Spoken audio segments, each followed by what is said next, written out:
Hey guys, welcome to this how-to series, and in this episode I'm going to show you how to rig up something for flipping or pitching, and that's usually done with braided line.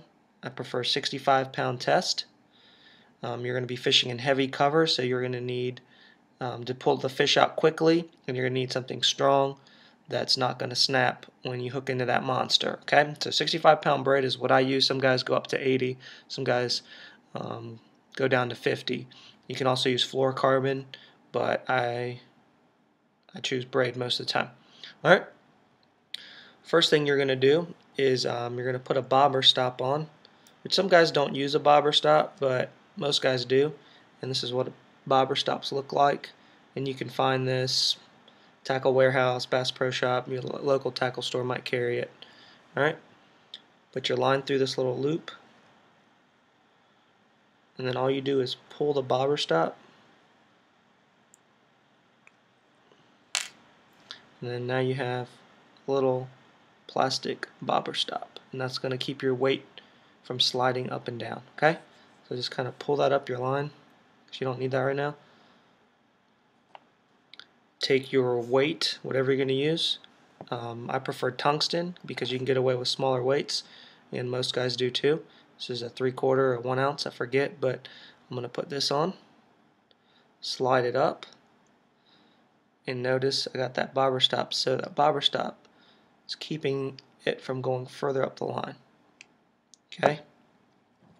Then I'm going to either tie a Palomar knot, which I have a video up already if you need to know how to tie one.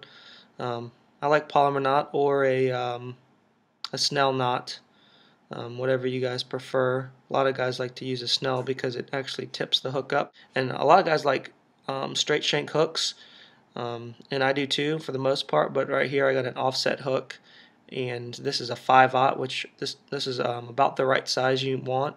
It's also super line, so it's thicker than your normal hook, because when you're pulling a fish out of heavy cover, if you have a thin wired hook, you're liable to bend it, and you don't want to do that. You don't want to miss your fish, and so you want a thicker gauged hook, at least a 4/0, if not 5 or 6.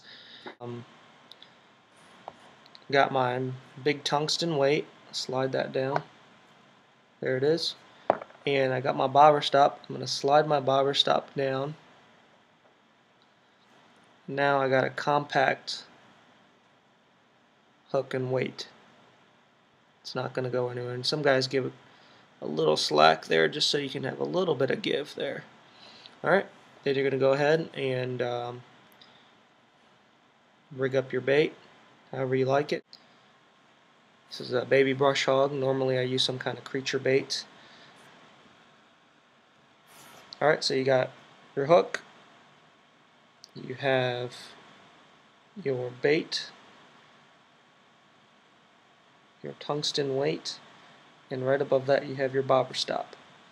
And this will help you get through cattails or hydrilla or brush or whatever cover you're facing. And again, just like a Texas rig, if you've seen that video, I say go with the smallest weight possible, especially when you're pitching into cover.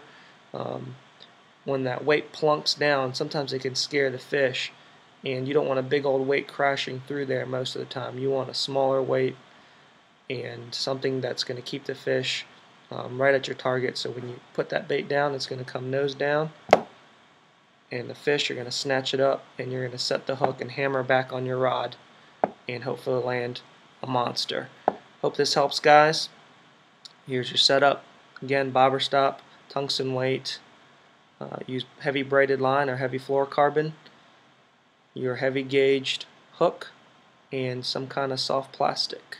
Hope that helps, guys. Hope you catch more fish. Thanks.